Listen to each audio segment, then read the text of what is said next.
Good morning, it's 4:37. Time for farm news now. More corn in the bin, less wheat and soybeans in the world than expected. And it sent markets lower yesterday. U.S. government raised its outlook for domestic corn supplies to 1.8 billion bushels, 50 million more than they forecast in March.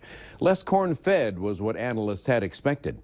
Soybean ending stocks lowered to 370 million bushels from the March projection of 385 million. USDA put wheat ending stocks at 684 million, down from 691 million bushels in the March report. That was below market expectations. One other noteworthy piece of data, USDA raised its outlook for U.S. sorghum exports to China. That'll cut U.S. sorghum ending stocks to 18 million bushels.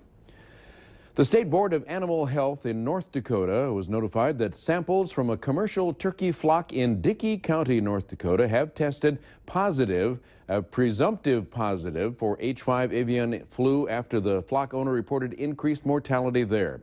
Samples have been sent to the National Veterinary Services Laboratory in Ames, Iowa for confirmation. This would be the first case of H5 avian influenza in North Dakota. 9 now in Minnesota, 4 this week. USDA confirmed the presence in a commercial turkey flock in Meeker County, Minnesota. This makes that 9th outbreak in Minnesota. The flock of 310,000 turkeys will be destroyed.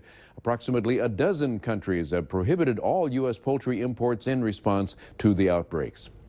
On Wednesday, Minnesota Senator Amy Klobuchar met with the State Ag Commissioner, State Health Commissioner, the Minnesota Board of Animal Health, and other state and federal officials to organize a coordinated response to the avian influenza outbreak in Minnesota. Klobuchar says she is encouraging USDA to distribute indemnity payments to turkey growers in a timely fashion. USDA is being sued for not getting enough public input before changing organic farming standards. Center for Food Safety represents plaintiffs and said USDA's rule change altered the process used to review what may be used in organic food production by nullifying a clause called the sunset provision. That's in the Organic Foods Production Act of 1990 and automatically removes substances from the approved list every 5 years. That suit filed in U.S. District Court in Northern California. 2 companies are facing lawsuits of $87,344 and $91,829 for selling an antimicrobial pesticide with the wrong application directions. Integrated Environmental Technologies, a South Carolina-based pesticide, and Seriously Clean Limited, a firm out of Missouri, have agreed to pay civil penalties to settle alleged violations of the Federal Insecticide, Fungicide, and Rodenticide Act. According to the EPA, the firm sold a pesticide with claims and directions for use that weren't the same as the original label. New research underway to develop a new type of wheat for people with celiac disease. Katja Leek explains.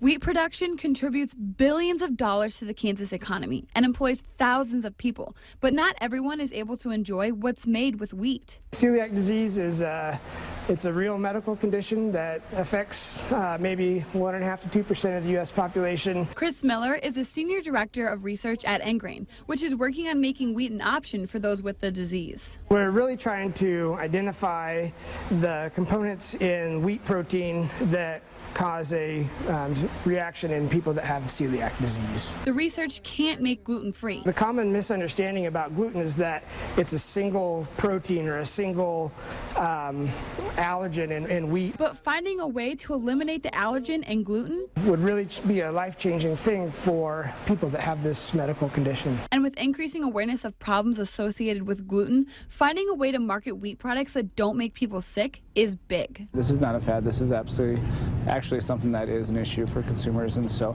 we've been trying to broaden our selection here.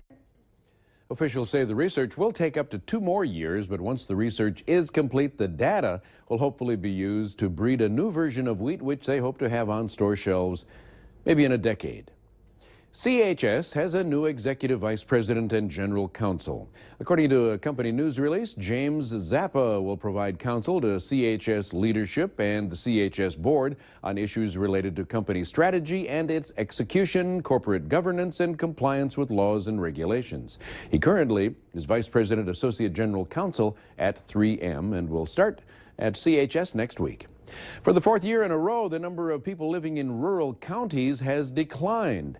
U.S. Census Bureau estimates indicate rural outmigration is caused by young people moving to urban areas because the investment costs prohibit them from starting their own business or starting a farm. Meanwhile, the growth of rural counties near metro areas is increasing.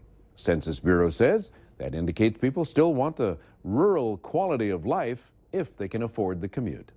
All right, it's 4:42. Right after the break, we're coming back and take a look at the farming forecast. We'll be right back.